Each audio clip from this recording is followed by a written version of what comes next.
r/AskReddit. What's the most legendary thing that happened in your school? I took an A+ course in high school. We had an alright sized lab room for stripping computers and another room full of computers for other work or lessons. There were a few stuffed animals in the lesson room as a half-assed attempt by my teacher to decorate. Those come into play later. My teacher kept finding porn history on one of the computers. It was always horribly spelled or incoherent searches, and she assumed it was a freshman being a smartass to impress his friends during a different class. One day she gets fed up with it and makes a special project for us nerds in her A+ course. She gave us one of the lab computers and the smallest cam she could find and asked us to make a hidden camera.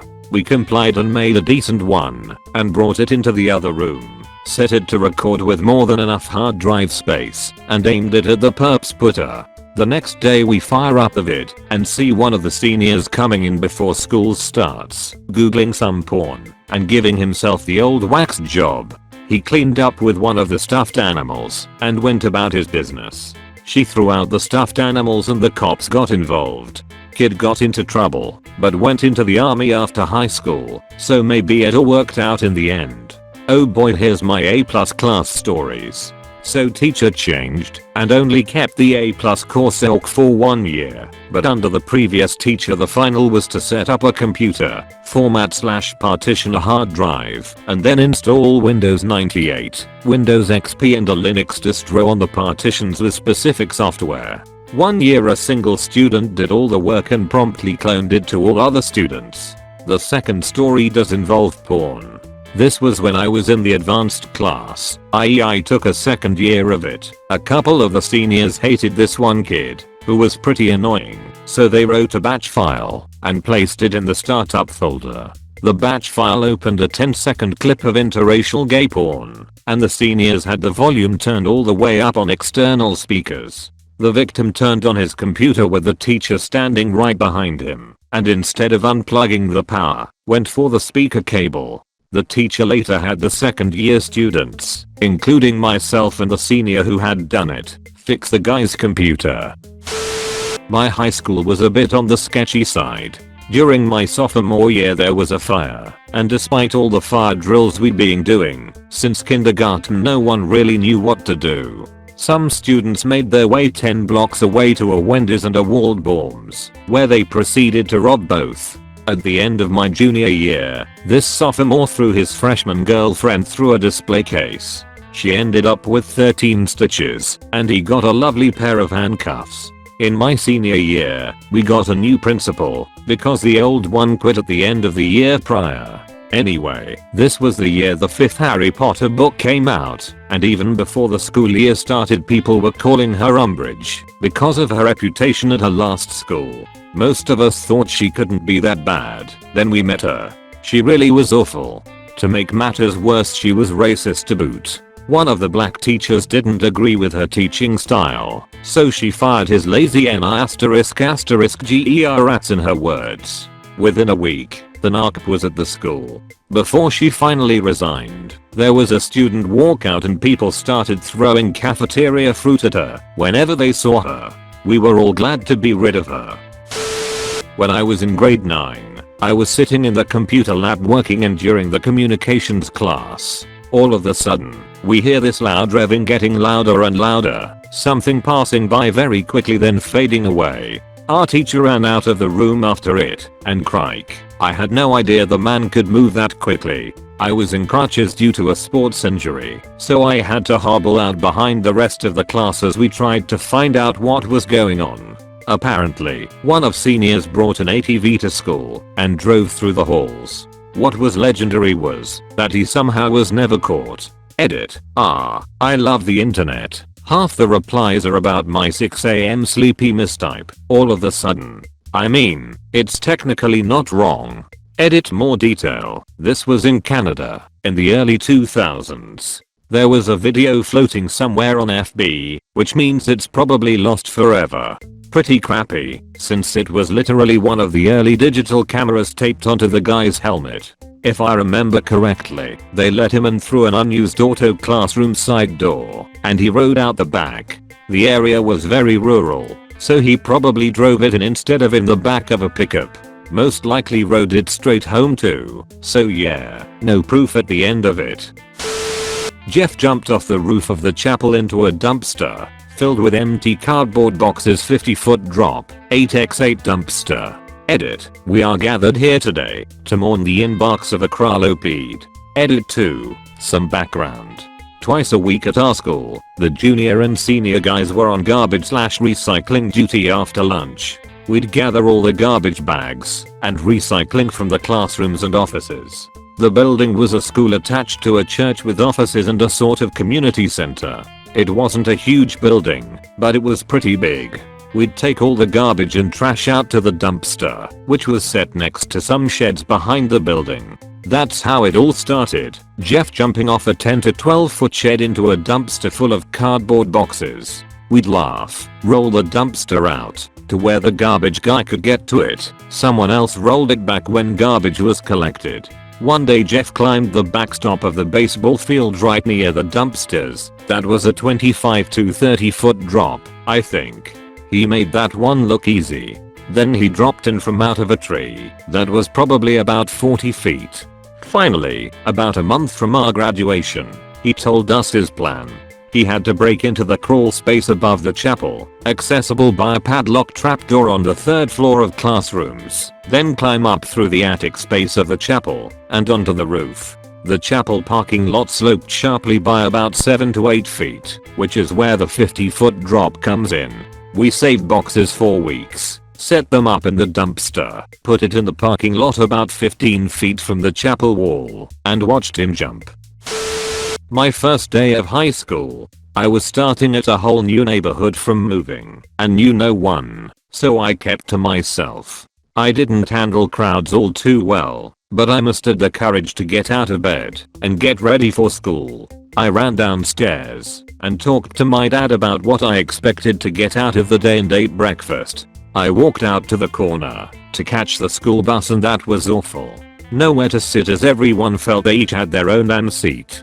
Story short, I made it to school. As soon as we made it to the school, I started walking to my locker.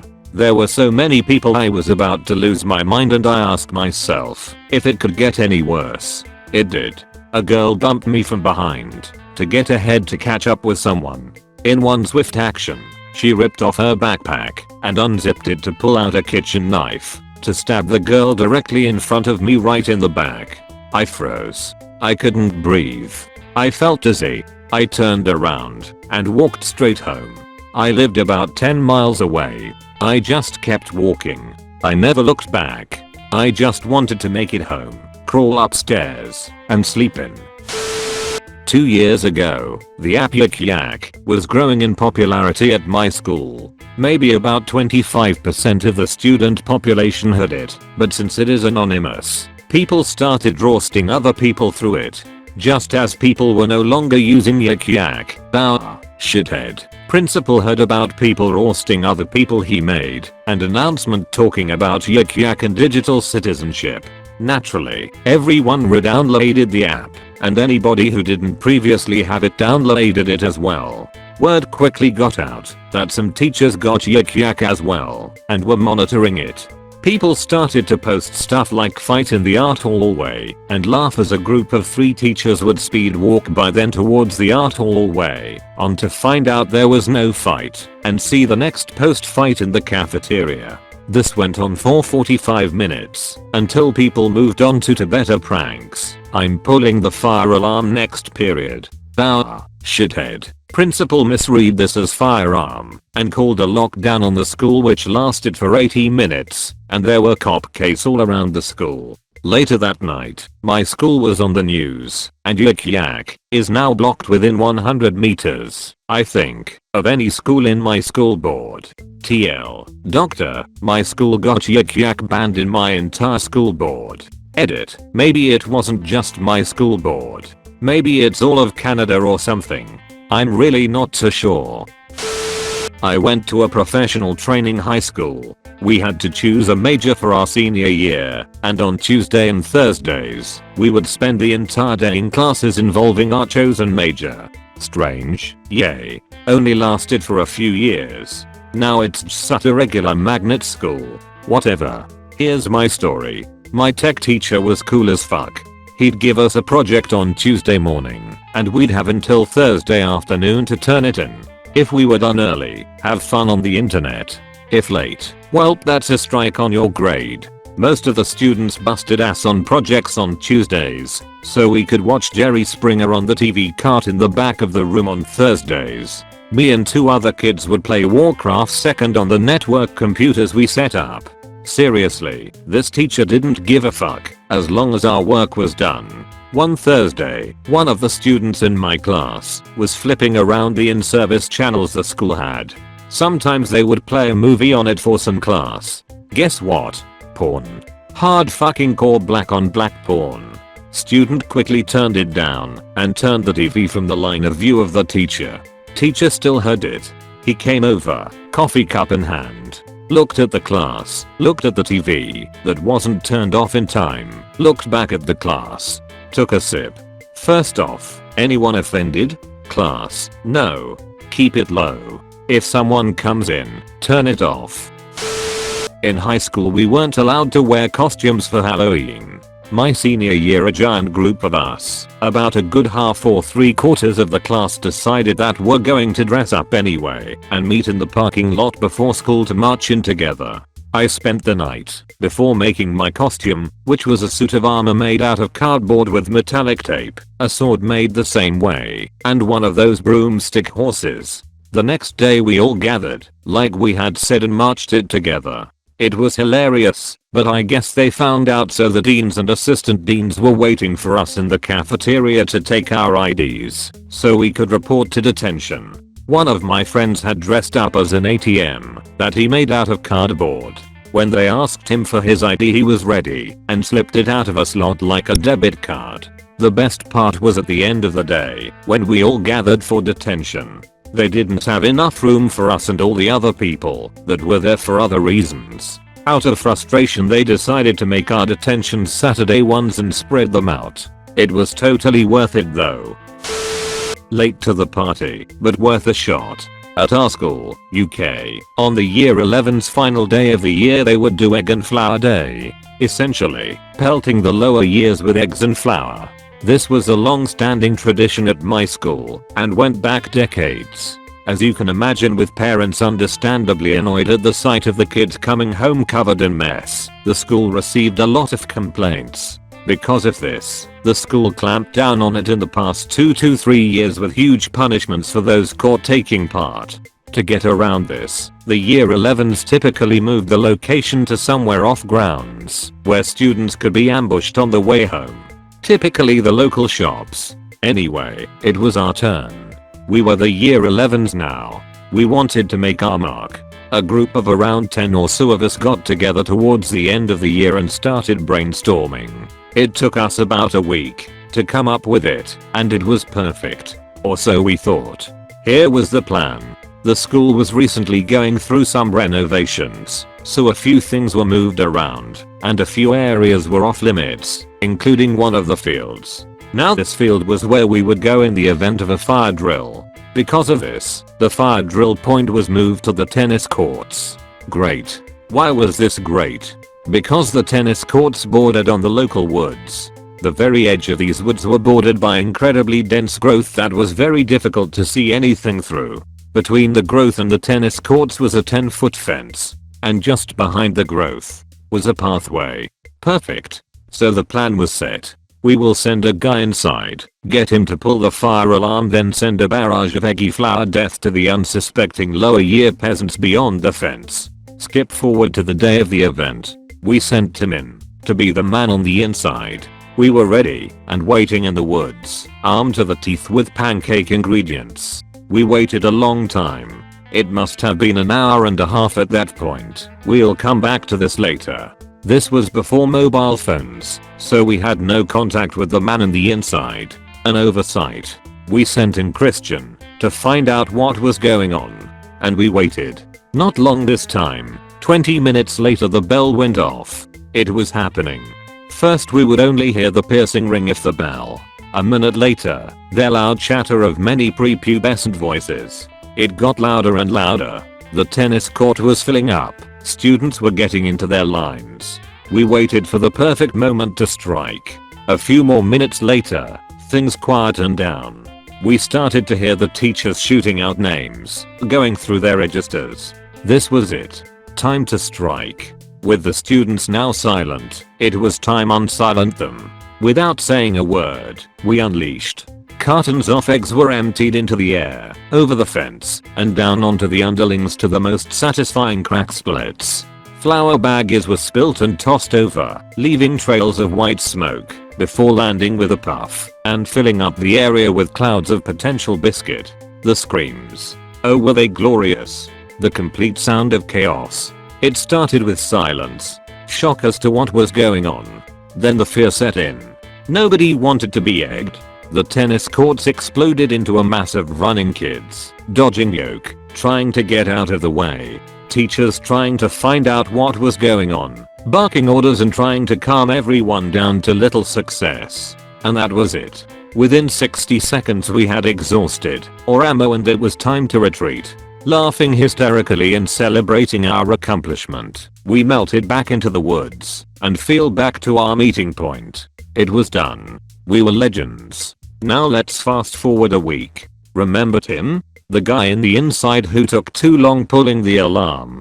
Turns out he didn't pull alarm because we noticed they were all covered by CCTV. Another oversight. When Christian went in, he didn't bother looking and pulled the first alarm he came across. He was called into the school a few days later and ordered to give a list of names. It was either he did or prom would be cancelled that year.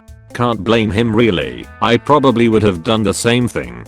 Those who were on the list, the choice was either 8 hours community service in the school or be barred from prom. We all took the service and spent the day with the school caretaker doing absolutely fuck all. It was great. 10/10ths would egg again.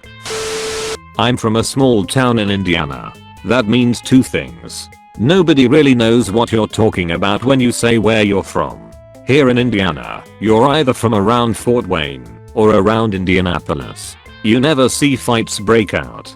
Maybe a little slap fest, but that's it. The worst I'd witnessed before this was this one girl dumping Gatorade on another girl. Nothing exciting.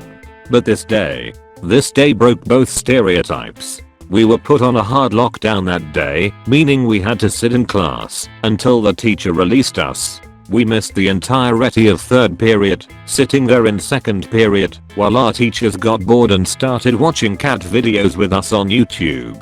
Typically, a hard lockdown means a shooter got in the school or something, but nope. That apparently wasn't what was going on.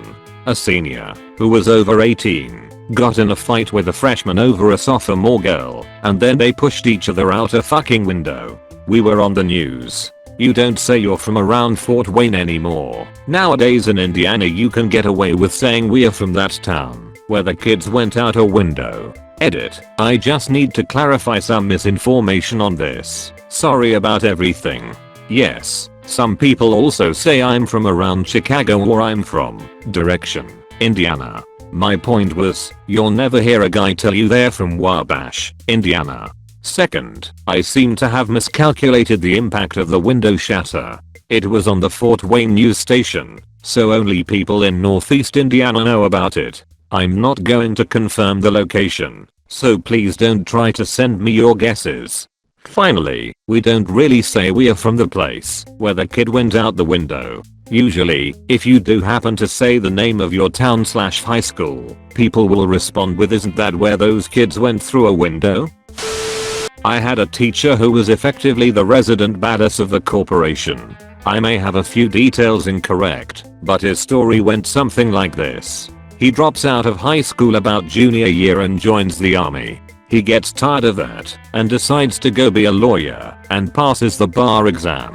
Is later awarded his GED after practicing law for a few years.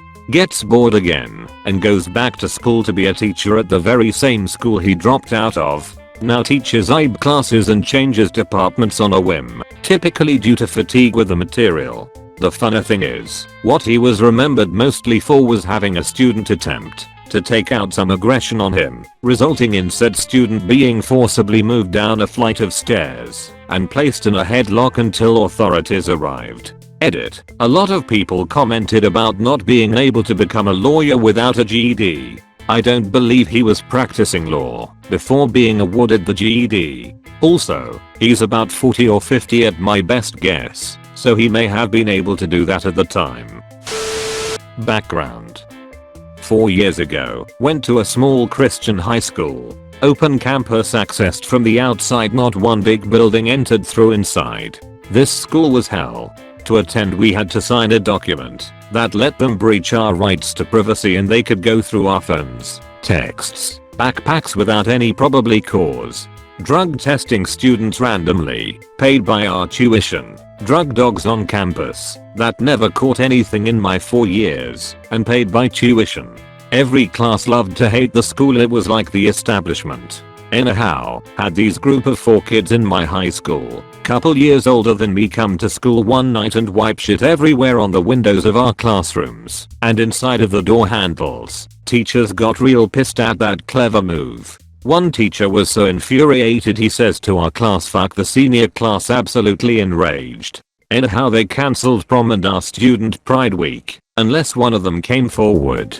For at least 2 weeks no one came forward and no one knew if it was even a senior prank or just kids from elsewhere. Every day at the end of school our principal would come on and reiterate his blank threats, and we all just laughed. I was a sophomore, so I didn't care about prom. After a couple weeks the principal cancelled graduation. Parents were outraged and school quickly stood firm that there'd be no graduation and everyone would just be mailed diplomas. Eventually one of the group came forward and snitched. One kid lost a scholarship for D1 sports, another was the class president, and the other 2 were expelled. Best part about it is we deemed them the poopetraters, which remains the most infamous nickname of our school's history. This story is real, 100% true. Shout out to the poopetraters that were as fed up as all of us. AWW, damn. Can't believe I'm late to this one. Got a good one. That didn't happen to me, but I, and probably 70% of my high school, got the recording of when it happened. It was recorded by a music student doing a project on acoustics, and the teacher was my history teacher as well. Funny, awesome guy. So what set him off was a guy throwing a pen across the room to his friend to write down notes, though it wasn't just that set him off. The guy who threw the pen was probably the stupidest and sloppiest person of his year. Mind you, this was a British private school, so we had a uniform dress code, shirt tucked out, sagging pants, no belt, long hair, using his shoes as slippers, by walking on the heels, etc. I know because he was in my carpool. Well, him throwing the pen was the last straw and the teacher exploded. 3 minutes of pure beautiful insults that made everyone who heard it laugh to the point of tears. I sometimes sympathize with him, the teacher, but he should kept his cool. He was fired at the end of that day as they took the recording to the headmaster. I was disappointed to find that out. He was the funniest teacher I've ever had. If this gets enough attention, I will link the recording. Thank you so much for watching the whole video. Please leave a like and subscribe.